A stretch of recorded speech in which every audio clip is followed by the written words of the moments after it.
주식을 아무리 오래 하신 분들도 놓칠 수 있는 사소하지만 숨겨진 수익률 1%를 찾아줄 수 있는 꿀팁 대방출 시간, 잠깐만의 양진 멘토입니다.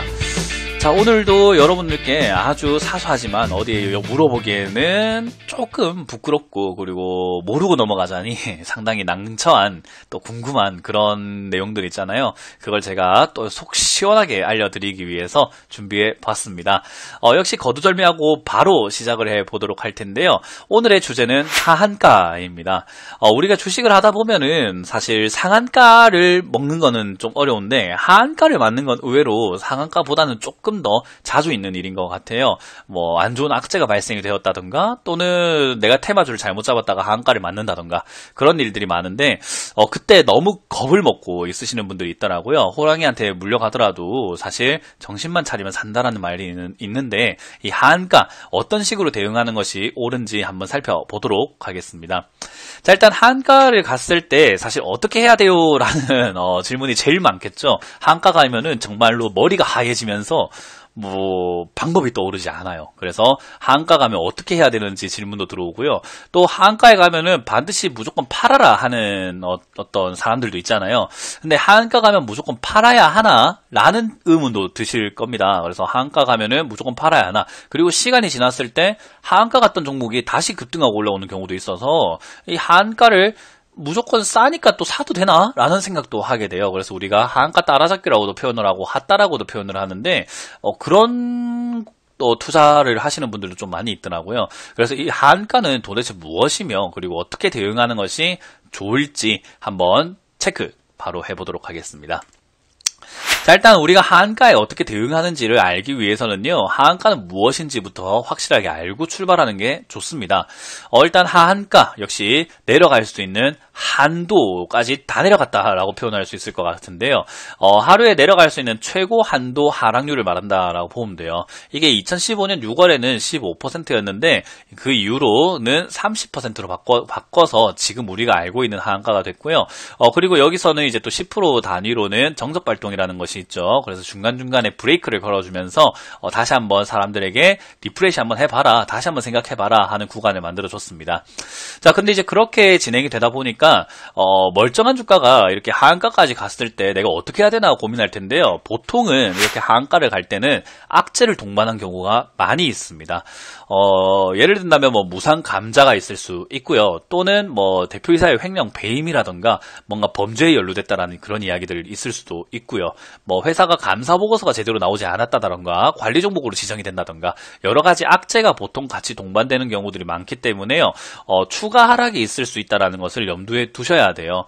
물론 그 하한가 간 종목들이 무조건 추가 하락으로 이어지는 건 아니고요. 중간에 다시 반등이 나오거나 또는 거기서 횡보하고 다시 급등 나오는 경우도 있습니다. 그러나 여러 가지 변수들 중에서 내려가는 종목들의 개수가 훨씬 더 많다라는 거, 10개 중에 한 6, 7개는 추가 하락이 있더라는 것을 먼저 알고 들어가는 게 좋을 것 같아요. 자, 그럼 이 하한가에서 우리가 대응을 하는 방법을 조금 알았으면 좋겠다라는 거죠. 어떻게 대응해야 되는지 알아봅니다. 하한가 대응하기 전에 잠깐만 어떻게 대응하는지 살펴봅시다. 일단 첫 번째로요, 하한가에 들어간다는 것은 아까 제가 말씀드린 것처럼 악재가 있을 가능성이 높습니다. 그래서 악재가 있을 가능성이 높다라는 것은요, 하한가 가격이 싸다고 해서 무조건 사서는 안 된다라는 거죠. 왜냐하면 악재가 있다라는 것은 그 악재가 소멸이 되고 해소가 될 때까지 당연히 시간이 많이 걸릴 수밖에 없어요. 그 말은 떨어진 다음에 다시 올라오기까지 횡보를 하거나 또는 밑에서 자리 잡는 데 시간이 굉장히 많이 소요가 될 수 있다라는 거죠.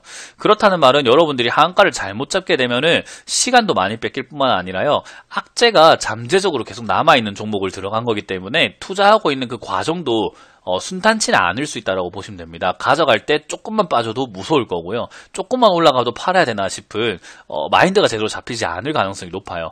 그래서 하한가에 내려간 종목을 산다라는 것은 저는 개인적으로 추천해드리지는 않습니다. 뭐 물론 제가 뭐 급락 종목 좋아한다 이런 걸 아시는 분들도 있겠지만요.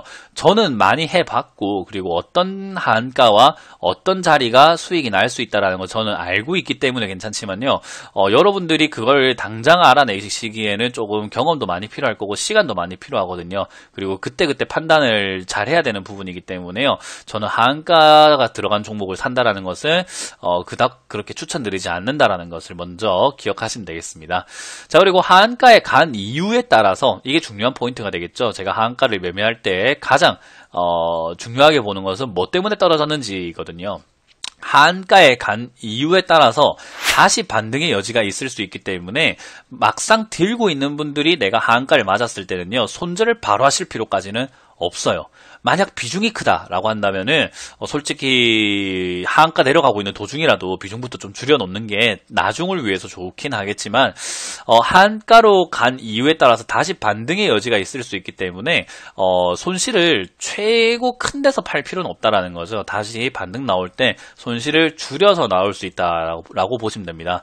제가 진행하고 있는 종목 길잡이를 보시면은 이렇게 폭락을 하거나 급락했던 종목을 어떻게 대응해야 되는지 알려드릴 때 추가 매수가 가능하다라는 것과 그리고 추가 매수가 안 된다라는 종목의 차이가 있고요. 그리고 추가 매수가 가능했을 때도 추가 매수 이후에 반등 때 탈출해라 라는 전략을 제일 많이 드립니다. 실제로 그건 많이 써먹기도 하고요. 여러분들이 추가 매수를 하는 구간에서 신규 매수로 들어가서 수익을 내는 경우도 많이 있어요. 그래서 이 하한가는 사실은 어떤 이유 때문에 떨어졌느냐에 따라서 사도 되고 안 되고가 차이가 나고요. 그리고 간 이유에 따라서 올라올 수 있느냐 올라오질 못하느냐도 결정이 나기 때문에 이 하한가 간 이유에 따라서 여러분들이 좀 판단해야 되는 부분들이 많아요. 근데 이거는 제가 어떻게 설명해 드리기가 상당히 어렵습니다. 그때그때 뉴스에 따라 뉴스가 상당히 많거든요. 그래서 어떤 하한가는 되고 어떤 하한가는 안 된다가 있는데 보통은 좀 회생불능한 하한가가 있어요. 회생하기 좀 힘들 것 같은 하한가가 있거든요. 그런 거는 좀 안 됩니다. 뭐 예를 들어서 감사보고서에서 좀 제대로 잘 되지 않았다던가 또는 뭐 관리 종목이 들어갔다라든가 뭐 등등등 있거든요. 이게 그러니까 뭐라고 설명하기 정말 어렵습니다.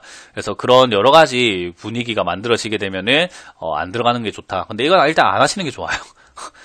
매수는 잘 안 하시는 게 좋습니다. 그래서 일단 들고 있는 경우에 하한가를 맞게 되면은 바로 손절하지 마시고 조금 더 살펴보시고 많이 힘드시면 주챔쇼라든가 저희 주챔콜로 전화를 한번 해주시면은 다시 반등이 나올 수 있는지 나오지 못하는지도 다 알려드릴 수 있으니까요. 그렇게 한번 해보시는 게 좋을 것 같네요.